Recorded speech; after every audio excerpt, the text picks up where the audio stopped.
Yang terhormat Ibu Kepala SDN 2 Patalan, Ibu Hartini SPD. Yang kami hormati Bapak Ibu Guru SDN 2 Patalan. Yang kami hormati teman-teman sekalian, tamu undangan. Alhamdulillah, puji syukur kehadirat Allah Subhanahu wa Ta'ala bahwasanya pada hari ini, hari Rabu tanggal 25 Oktober 2023, kita dapat berkumpul di Aula SDN 2 Patalan dalam keadaan sehat walafiat. Sebelumnya saya mengucapkan terima kasih atas kehadiran Bapak Ibu semua. Saya di sini akan mempresentasikan atau diseminasi hasil aksi nyata saya di modul 1.4. Namun sebelumnya, supaya acara pada hari ini berjalan lancar, marilah kita buka acara hari ini dengan bacaan basmalah bersama. Bismillahirrahmanirrahim. Bapak Ibu yang saya hormati, selanjutnya adalah sebelum memasuki acara, agar Bapak Ibu semua lebih semangat karena hari sudah semakin siang, maka mari kita ice breaking dulu. Dan Bapak Ibu tidak perlu berdiri ya, duduk saja.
Baik Bapak Ibu, saya akan mempresentasikan atau mendiseminasikan hasil aksi nyata modul 1.4 tentang budaya positif.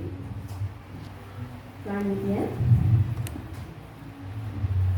konsep utama budaya positif: 1. Disiplin positif dan nilai-nilai kebajikan universal. 2. Teori motivasi, hukuman, penghargaan, dan restitusi. 3. Keyakinan kelas. 4. Kebutuhan dasar manusia dan dunia berkualitas. 5. Restitusi. 5. Posisi kontrol. 6. Segitiga restitusi. Kemudian disiplin positif dan nilai-nilai kebajikan universal. Selanjutnya, perubahan paradigma belajar. Pembelajaran paradigma baru memastikan praktik pembelajaran yang berpusat pada murid, yang mana setiap murid belajar sesuai dengan kebutuhan dan tahap perkembangannya. Cobalah buka. Anda adalah A. Tugas Anda adalah mengepalkan salah satu tangan Anda. Coba Anda bayangkan bahwa Anda menyimpan sesuatu yang sangat berharga di dalam kepalan tangan Anda. Anda perlu menjaga benda tersebut sekuat tenaga karena begitu pentingnya untuk kehidupan Anda.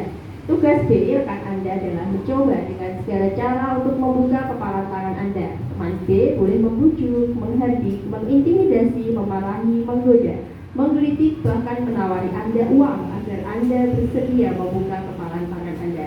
Baik, di sini saya mohon kepada rekan saya, Pak Badrun dan Bu In, untuk mempraktikkan hal ini. Pak Badrun dan Bu In, silakan.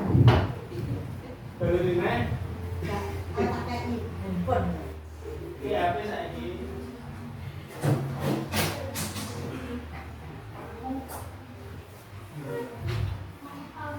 Ya. Boleh. Karena ini rahasia. Boleh. Tidak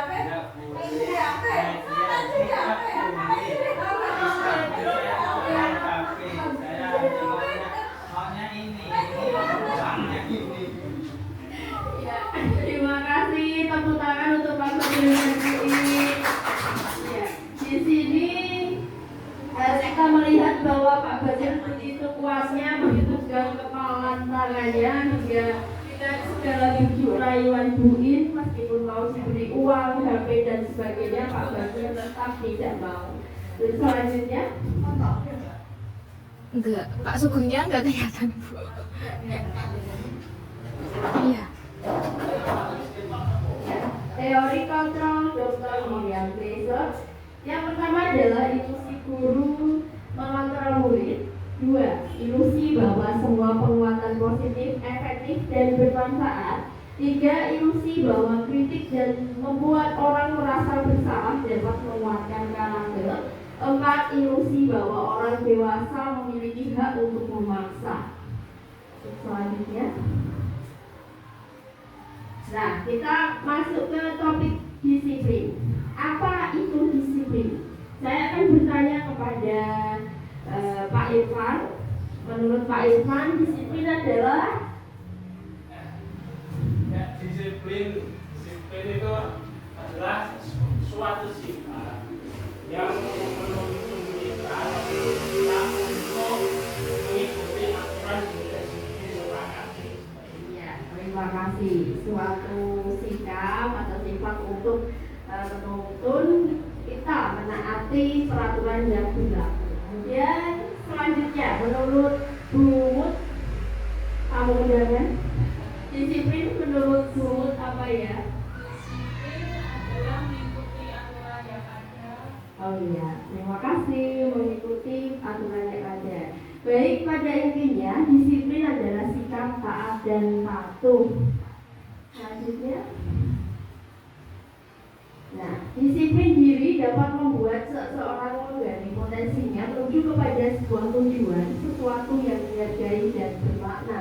Disiplin diri juga mempelajari bagaimana cara kita mengontrol diri dan bagaimana menguasai diri untuk memilih tindakan yang mengacu pada nilai-nilai yang kita hargai. Dengan kata lain, seseorang yang memiliki disiplin diri berarti mereka bisa bertanggung jawab terhadap apa yang dilakukannya karena mereka mendasarkan tindakan mereka pada nilai-nilai kebajikan universal. Selanjutnya, apa nilai-nilai kebajikan universal? Yaitu C, sifat positif manusia yang merupakan tujuan mulia yang ingin dicapai setiap individu. Kemudian kita ke profil pelajar Pancasila yang berkaitan dengan nilai-nilai kebajikan. Yang pertama yaitu beriman, bertakwa kepada Tuhan Yang Maha Esa dan berakhlak mulia. 2. Mandiri. 3. Bernalar kritis. 4. Berkebinekaan global. 5. Bergotong royong. Dan 6. Kreatif. Selanjutnya ada Virtues Project, proyek nilai-nilai kebajikan. Ada peduli, keterus-terangan, kemudian rajin, integritas, rasa hormat. Dapat Bapak Ibu saksikan di kolom-kolom ini. Next. Nilai-nilai kebajikan apa yang Anda rasakan penting saat ini untuk ditanamkan pada murid-murid Anda di kelas atau sekolah Anda? Mengapa? Pada kesempatan kali ini saya akan bertanya kepada Pak Sugeng, nilai-nilai kebajikan apa yang Anda rasakan penting saat ini untuk ditanamkan pada murid-murid Anda di sekolah Anda? Mengapa? Satu saja Pak. Nilai kebajikan apa? Nilai kebajikan yang Apakah itu disiplin, apakah beriman dan bertakwa? Tapi yang paling penting di sekolah ini untuk diterapkan. Semuanya pasti penting, tapi ada satu nilai yang paling penting menurut Pak Sugeng apa? satu akhlak. Akhlak, ya. Terima kasih. Kemudian menurut Pak Badrun? Kalau saya, menurut saya adalah iman. Iman, ya. Akhlak dan iman. Bahwa di sekolah ini ternyata yang perlu diprioritaskan adalah akhlak dan imannya. Jadi di sekolah ini untuk pembentukan karakternya kita mengacu pada akhlak dan iman. Next.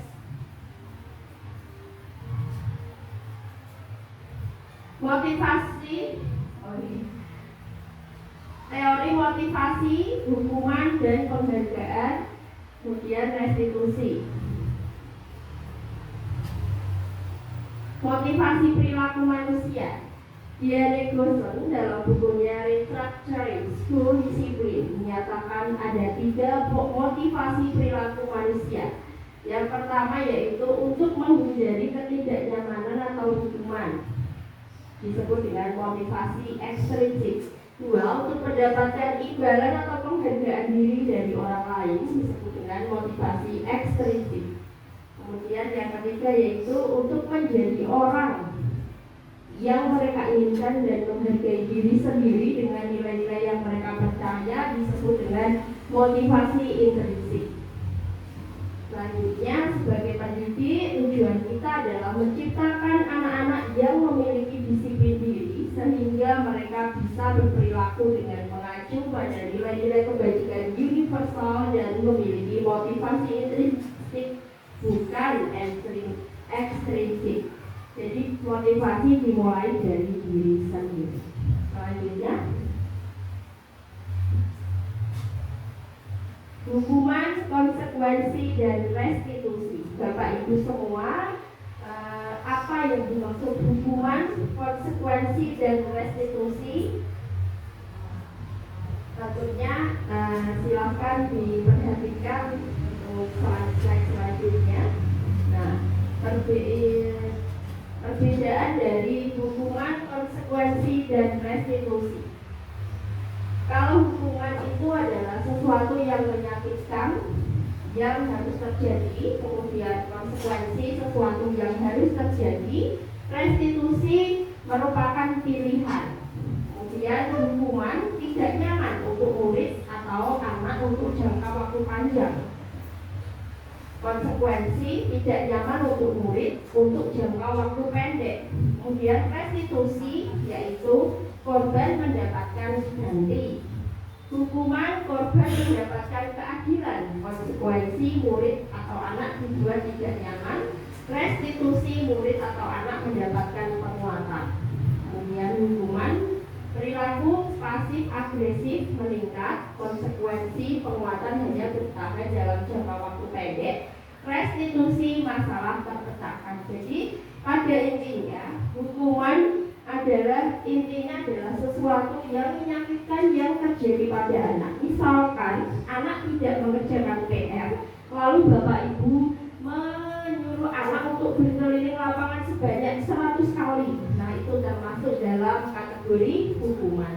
Kemudian konsekuensi sesuatu yang harus terjadi. Berarti jika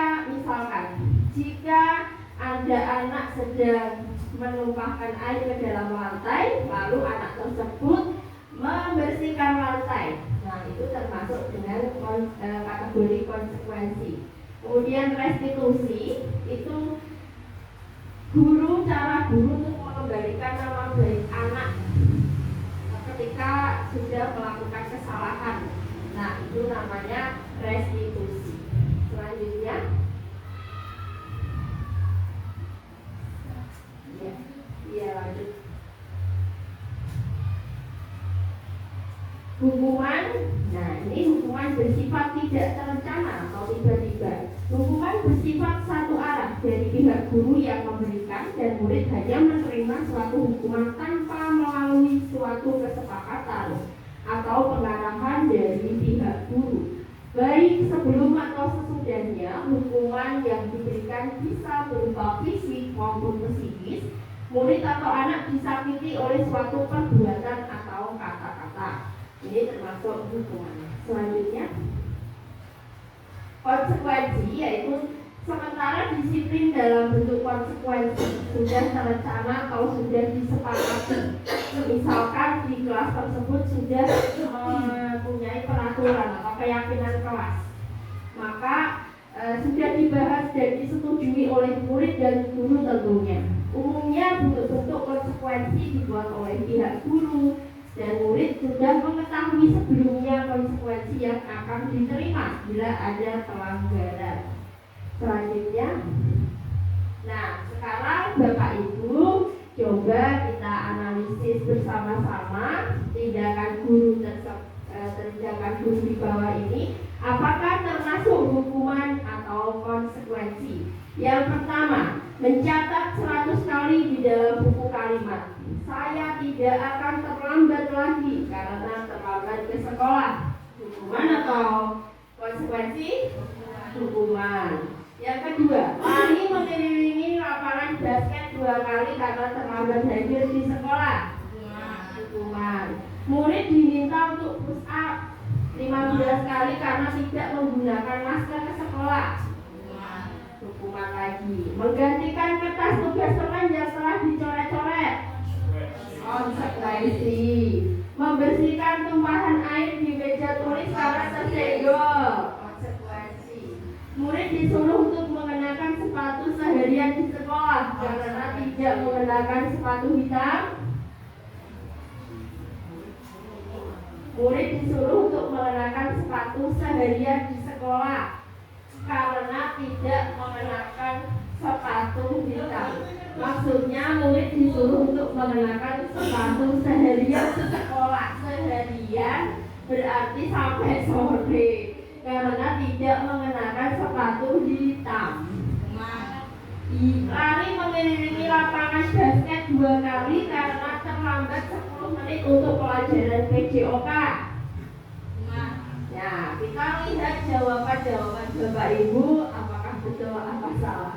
Nah, yang pertama mencatat 100 kali termasuk hukuman. Lari hukuman, murid hukuman, kemudian menggantikan kertas jelas konsekuensi, membersihkan tumpahan air konsekuensi, murid untuk mengenakan sepatu adalah hukuman, dan lari mengelilingi lapangan basket 2 kali karena terlambat 10 menit dalam konsekuensi karena 2 kali dan itu mungkin sudah menjadi kesepakatan kelas dan itu tidak memberatkan. Selanjutnya, restitusi. Restitusi adalah proses menciptakan kondisi bagi murid untuk memperbaiki kesalahan mereka sehingga mereka bisa kembali pada kelompok mereka dengan karakter Bosen 2004, restitusi juga merupakan proses kolaboratif yang mengajarkan murid untuk mencari solusi untuk masalah mereka dan membantu murid berpikir tentang orang seperti apa yang mereka inginkan dan bagaimana mereka harus memperlakukan orang lain.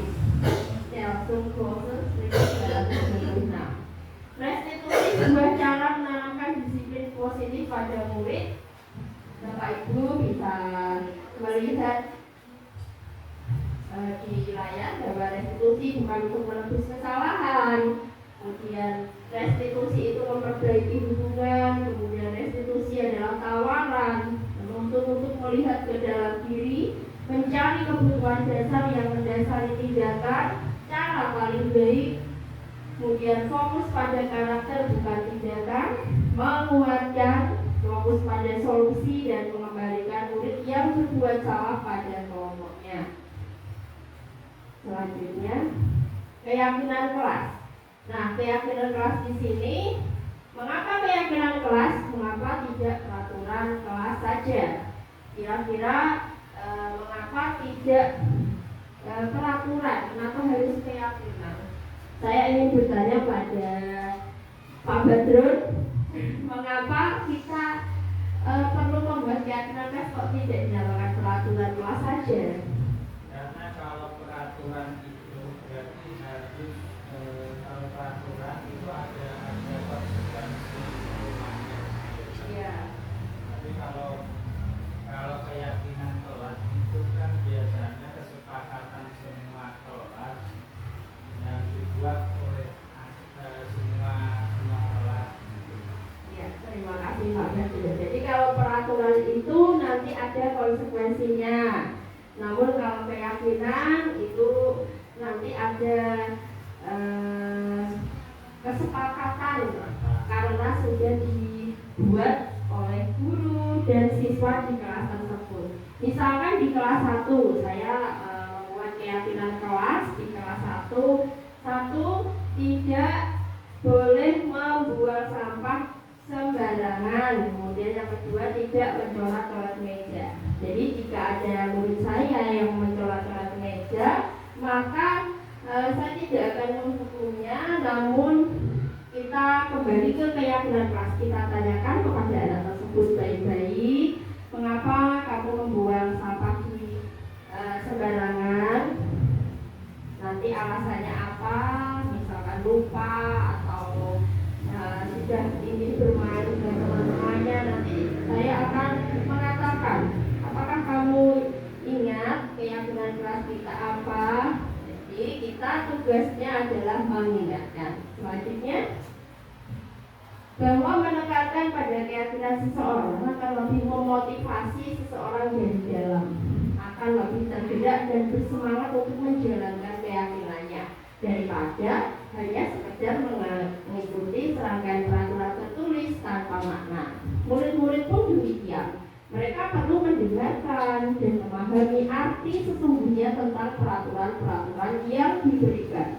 Apa nilai-nilai kebajikan di balik peraturan tersebut, apa tujuan utamanya, dan menjadi tidak tertarik atau takut sehingga hanya sekedar mengikuti serangkaian peraturan-peraturan yang mengatur mereka tanpa memahami tujuan mulia.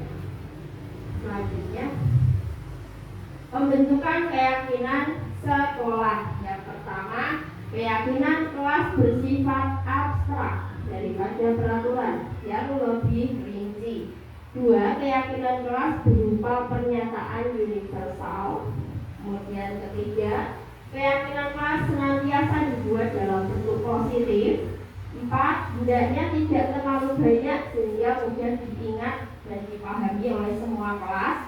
5. Kelas sebaiknya, keyakinan kelas sebaiknya sesuatu yang dapat diterapkan di lingkungan tersebut, hendaknya ikut berkontribusi dalam pembuatan keyakinan kelas lewat kegiatan curah pendapat setiap semua warga kelasnya, dan bersedia meninjau kembali keyakinan kelas dari waktu ke waktu. Contoh keyakinan kelas, misal disiplin, jujur dari kata-katanya yang bersifat universal dan singkat. Untuk selanjutnya, peraturan, selalu kembalikan buku ke tempatnya. tempatnya. Maka keyakinan kelas kita singkat apa ya Bapak Ibu? Selalu kembalikan buku ke tempatnya. Apakah disiplin, apakah tanggung jawab, atau jujur tanggung jawab. Ya. Yang kedua, dilarang mengganggu orang lain.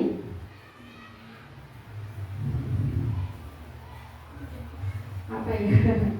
Apakah kenyamanan, keselamatan, kenyamanan ya. Terus hadir di sekolah 15 menit sebelum pembelajaran dimulai. Disiplin. Dilarang melakukan kekerasan.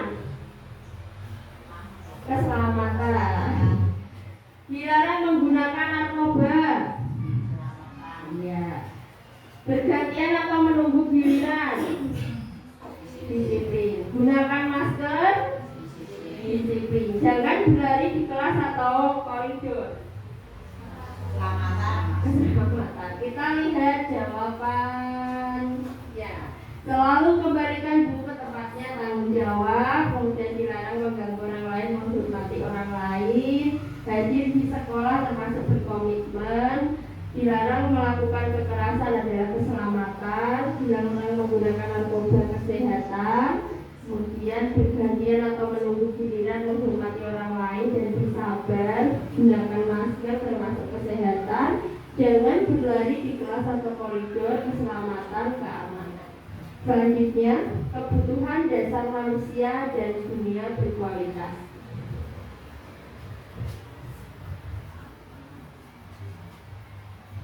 Ya, 5 kebutuhan dasar manusia. 1 penguasaan, 2 kasih sayang, kemudian kesenangan dan kebebasan. Selanjutnya, Bimo, seorang anak TKB, selalu berlari keluar kelas menuju jalan raya di depan sekolahnya yang ramai dengan kendaraan. Tingkahnya membuat guru, Bu Ani, bingung dan seringkali lari mengejarnya. Ada beberapa kemungkinan jawaban yang diberikan Bimo. Identifikasi kebutuhan yang ingin dipenuhi oleh Bimo jika respon Bimo seperti di kolom sebelah kiri. Respon Bimo, aku senang main kejar-kejaran dengan Bu Guru, seru. Kebutuhan yang ingin dipenuhi berarti apa ya Pak? Bu? Kesenangan atau iya, kesenangan. Ibu kejar aku karena ibu guru sayang aku. Kesenangan. Aku hebat kan bisa bikin ibu guru kejar aku. Aku bosan belajar mewarnai terus di dalam kelas. Kebebasan ya. Ya, selanjutnya, nah ini jawabannya. Nah, kesenangan, cinta dan kasih sayang, penguasaan dan kebebasan. Selanjutnya, dunia berkualitas adalah tempat khusus dalam pikiran kita, tempat kita menyimpan gambaran representasi dari semua yang kita inginkan. Bisa berisi orang-orang, hal-hal dan apa saja yang terbaik dalam hidup kita dan membuat kita merasa. Tentunya sebagai guru kita ingin mereka memasukkan hal-hal yang bermakna dan nilai-nilai kebajikan yang hakiki ke dalam dunia berkualitas mereka. Bila guru dapat membangun interaksi yang memberdayakan dan memerdekakan murid, maka murid akan meletakkan dirinya sendiri sebagai individu yang positif dalam dunia berkualitas karena mereka menghargai nilai-nilai kebajikan. Selanjutnya, restitusi. 5 posisi kontrol. 1 penghukum, 2 membuat merasa bersalah, 3 teman, 4 pemantau dan 5 manajer. Nah, di sini guru berbuat sebagai penghukum, contohnya menggaji, menunjuk-nunjuk, menyakiti, menyindir. Kemudian guru membuat orang merasa bersalah, contohnya berceramah menunjukkan kekecewaan yang mendalam. Kemudian guru berbuat sebagai teman, membuat alasan-alasan untuk murid-muridnya. Kemudian guru sebagai pemantau, menghitung dan mengukur. Manajer mengajukan pertanyaan-pertanyaan. Misalkan contohnya guru menghukum. Guru berkata, kalau kamu tidak melakukannya saya akan menyuruh kamu keliling lapangan 15 kali. Contoh guru membuat orang merasa bersalah. Kamu sudah mengecewakan ibu bapak. Kemudian guru sebagai teman lakukan untuk Bapak Ibu. Ya sudah, nanti Bapak Ibu bantu bereskan. Nah, ini guru sebagai teman. Kemudian guru sebagai pemantau. Apa peraturannya? Apa konsekuensinya atau sanksinya? Apa yang telah kamu lakukan? Apa yang terjadi sekarang? Selanjutnya, guru sebagai manajer. Apa yang kita yakini? Apa kamu meyakini hal tersebut? Kalau kamu meyakininya, kamu yang memperbaikinya. Kalau kamu memperbaikinya, jadi kira-kira hal tersebut akan menggambarkan apa tentang dirimu. Kemudian hasilnya, kalau penghukum, kalau guru bilang, kalau kamu tidak melakukannya, saya akan menyuruh kamu keliling lapangan 15 kali. Hasilnya, anak menjadi pemberontak, pendendam, dan menyalahkan orang lain. Kemudian membuat orang merasa bersalah, maka hasilnya menyembunyikan atau berbohong. Kemudian sebagai teman, ketergantungan. Pemantau menyesuaikan jika diawasi, dan manajer menguatkan watak atau karakter. Selanjutnya, dampak murid bersikap saya tidak peduli. Kalau misalnya penghukum, murid berkata saya tidak peduli. Kemudian dampak pada murid mengulangi kesalahan. Kaitan dengan dunia berkualitas, murid meletakkan guru di luar dunia berkualitas. Selanjutnya, pertanyaan-pertanyaan, pernyataan-pernyataan. Siapa yang mengatakan? Saya kecewa sekali dengan kamu. Kira-kira siapa yang mengatakan? Apakah siapa yang mengatakan? Misalkan tadi sebagai guru, sebagai penghukum, atau teman, atau manajer. Saya kecewa sekali dengan kamu. Termasuk pemantau atau teman atau apa? Teman. Kemudian kamu tidak pernah benar melakukannya. Berarti guru sebagai penghukum. Ayolah lakukan demi Bapak Ibu sebagai teman. Apakah kamu mau mendapatkan stiker bintang hari ini? Itu sebagai. Nah, bagaimana kamu bisa menyelesaikan masalah ini? Dan kamu selalu yang paling terakhir. Kita lihat jawabannya. Nah, di sini saya kecewa sekali dengan kamu. Berarti guru ini sebagai membuat orang yang merasa bersalah. Kamu tidak pernah benar melakukannya sebagai penghukum. Ayolah, lakukan demi Ibu Bapak, guru sebagai teman. Apakah kamu mau mendapatkan stiker bintang hari ini? Termasuk pemantau. Bagaimana kamu bisa menyelesaikan masalah ini? Termasuk manajer. Kamu selalu yang paling terakhir, penghukum. Nah, selanjutnya segitiga restitusi.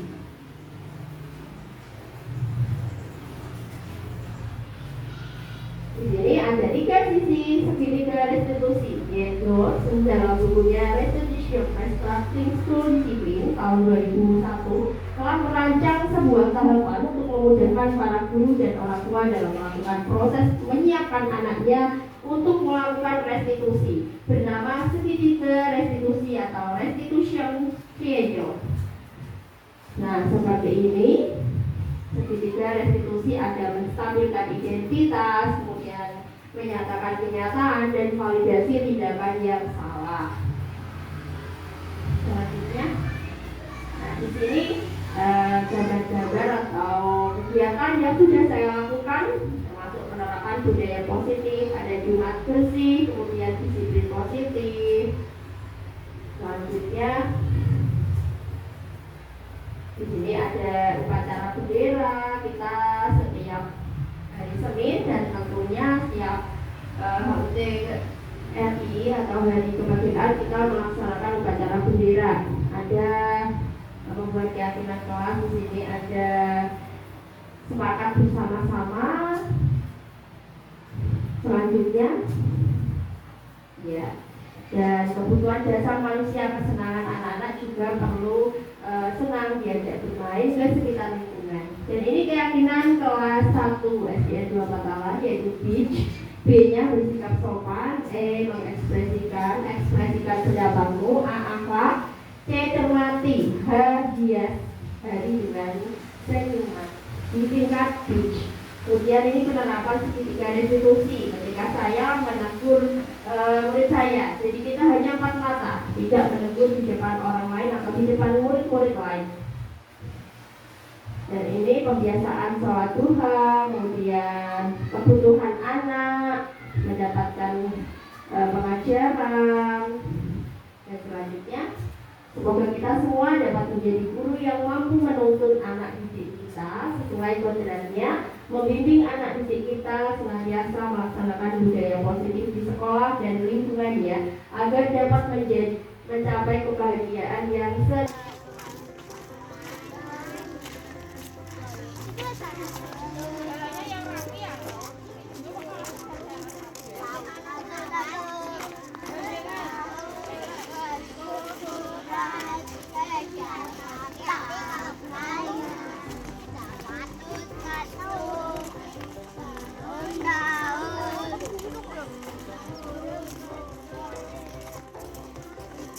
Tiga.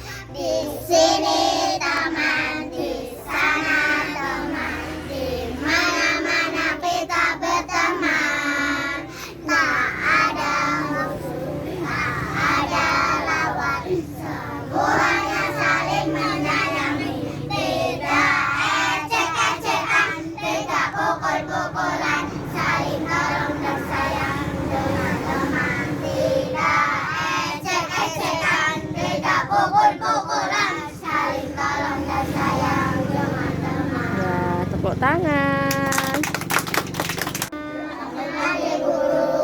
Hari ini anak-anak berkunjung ke perpustakaan ya. Jadwal hari Sabtu, setiap hari Sabtu ya, anak-anak kelas 1 mendapat tugas untuk belajar di perpustakaan, mengunjungi perpustakaan. Untuk apa anak-anak di sini? Baca buku. Adis, ayo Adis turun. Ya, nanti seperti biasa Bu Eri akan memberikan tiket. Nah, sebelum anak-anak masuk ke perpus, nanti anak-anak akan mendapatkan apa anak-anak? Tiket ya, tiket untuk anak putri berwarna merah muda dan anak laki-laki, anak putra mendapat tiket warna hijau ya. Nanti giliran antri muda ya kan? Yang kuning nanti ini buat catatan Bu Eri ya, kalian membaca buku apa ya. Ya sekarang yang paling anteng nanti dapat giliran terlebih dahulu. Langsung masuk, ambil, silahkan ambil buku yang kalian sukai ya.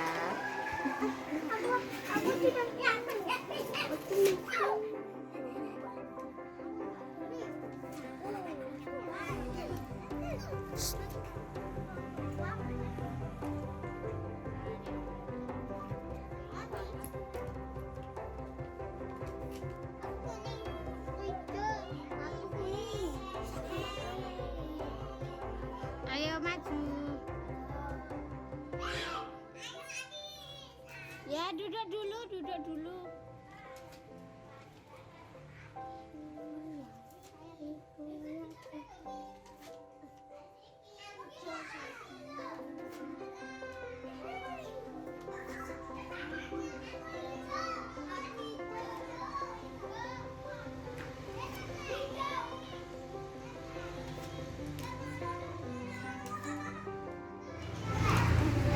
Ya, anak-anak silahkan tiketnya ini digunakan untuk ya boleh. Nanti dicatat di sini ya, buku yang dibaca, buku yang kalian baca dicatat di kertas tiketnya ini. Ini contohnya banjir dan tanah longsor. Kemudian Rehan baca buku apa ini? Gerak. Ini boleh, Bu. Yang mana?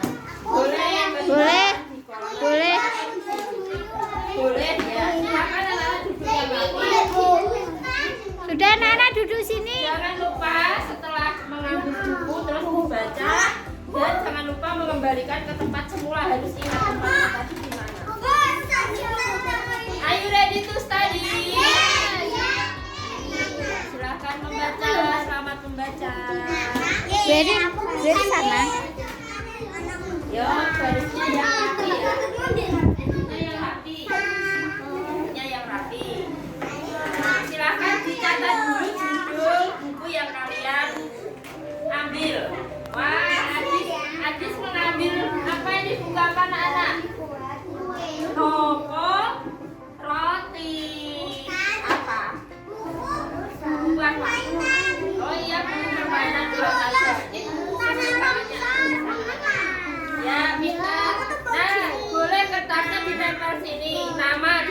namanya? Nanti biar tanggung jawab. Aska baca buku apa nih? Banjir. Kemudian Dava juga baca buku apa? Buku Pak Banda. Andra, buku apa Andra? Pergi ke hutan. Pergi ke hutan. Siapa yang pernah pergi ke hutan? Babi. Oh, bulu babi. Iya, bulu babi. Bulu babi. Ini namanya Bu. Dis, ceritakan Dis. Dis, ceritakan itu buku yang dibawa Ahnaf tentang apa itu? Buku apa? Oh, caranya nek nang ngene. Ya yo. Pernah nonton ini dulu. Di mana? Ikan dori itu harus tahu pasti ikan yang berjalan di darat kan? Iya, betul. Kamu nonton di mana, Dis? Nah, di TV dulu. Dulu? Sekarang enggak pernah ya? Enggak. Kenapa? Bunda masih hidup. Waktu Nonton. waktu Bunda masih hidup. Sama siapa nontonnya? Sama siapa lagi? Teng. Nontonnya sama Bunda sama Wi ya? Seneng enggak, Dis? Selesai. Selesai. Buku apa itu tadi? Buku permainan. Ular naga ya. Iya, pensil untuk namanya doang sih. Karena mau. Emang gak olah dia tulanan belanja. Juga olah kenapa emang gak olah juga olah. Adis kalau oh iya silakan. Adis kalau di kelas kok enggak mau pegang buku sih? Kenapa? Iya, apa weh? Kalau di sini kok mau? Kenapa? Bude Erna sapa dong? Selamat pagi Bude Erna. Yuk. Oh iya, boleh ambil buku yang lain lagi ya. Kenapa? Ya ambil lagi enggak apa-apa. Apa? Ini apa? Kenapa ini?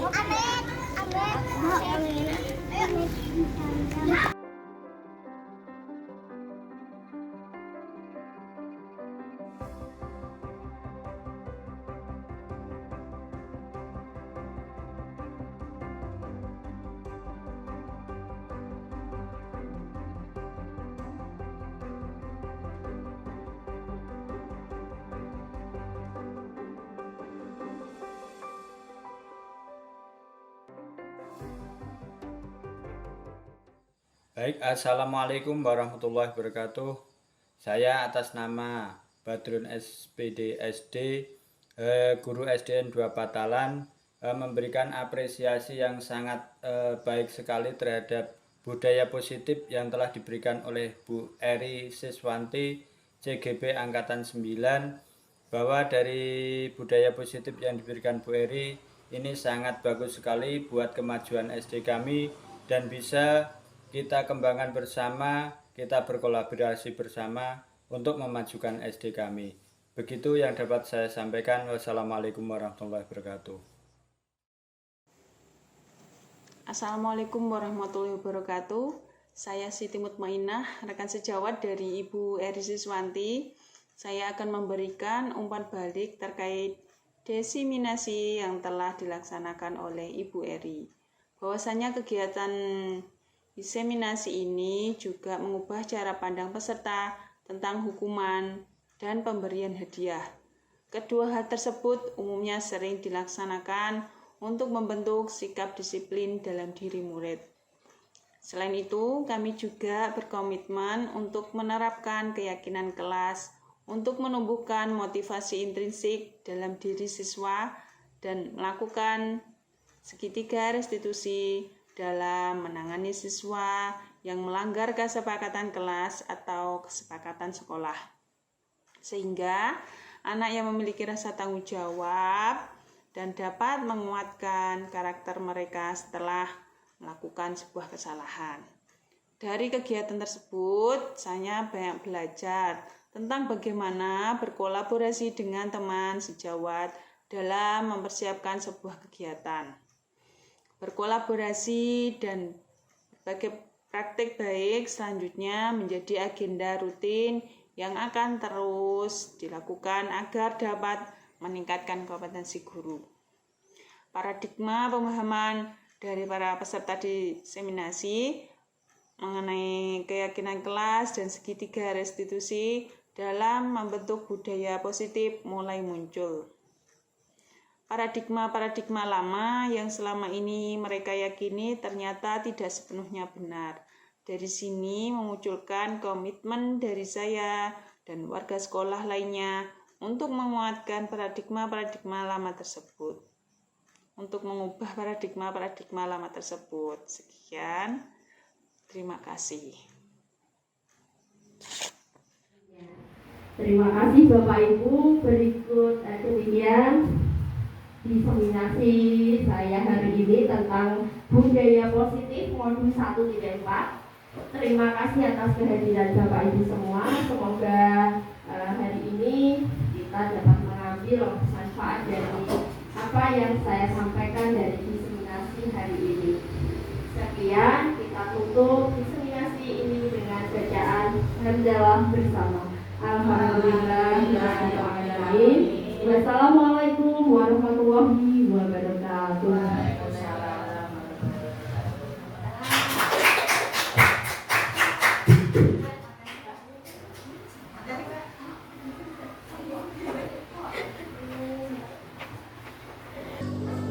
Assalamualaikum warahmatullahi wabarakatuh.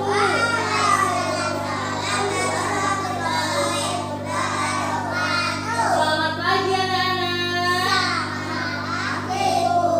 Bagaimana kabarnya hari ini? Alhamdulillah, luar biasa, tetap semangat. Good morning student. Good morning, ma'am. How are you today? Thank you. Ya, anak-anak siap ya. Sebelum anak-anak kita pembelajaran yang dimulai hari ini, coba ibu siapkan dulu ya semuanya. Ibu siap? Siap. Very good.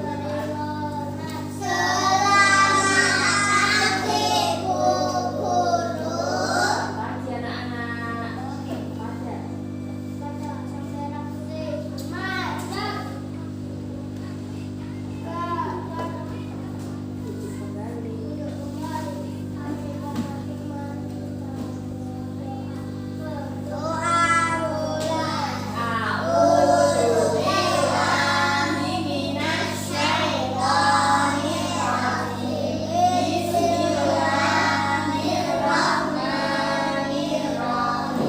Hari ini siapa yang tidak masuk? Kakak, kenapa ya?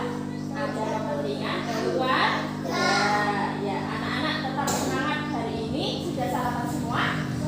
Sudah ya. Semangat, yuk kita tepuk semangat dulu. Tepuk semangat.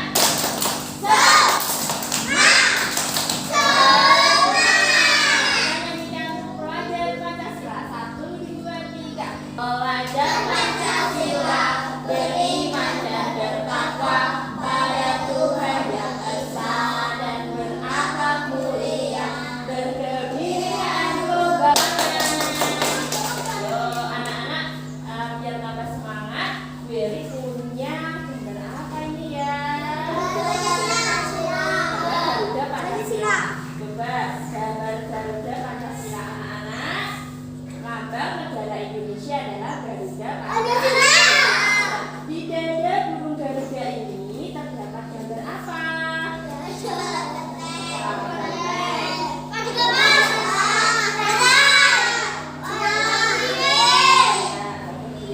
Kita nyanyikan bersama-sama.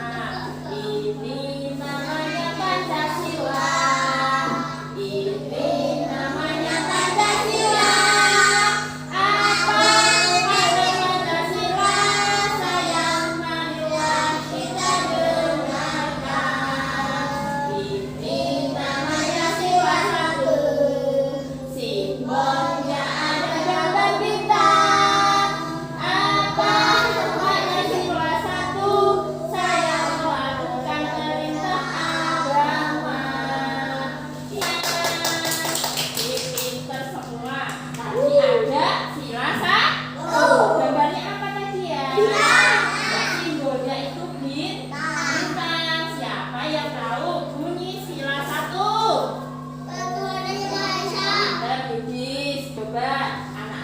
biar lebih jelas manusia itu seperti apa Bu Eri. Nah, Bu Eri punya video, nanti anak-anak nonton video, disimak karena nanti Bu Eri akan tanya kepada anak-anak setelah anak-anak menyimak videonya. Sebentar ya, Bu Eri putarkan dulu videonya.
Kejujuran. Kalian tahu tidak apa itu kejujuran?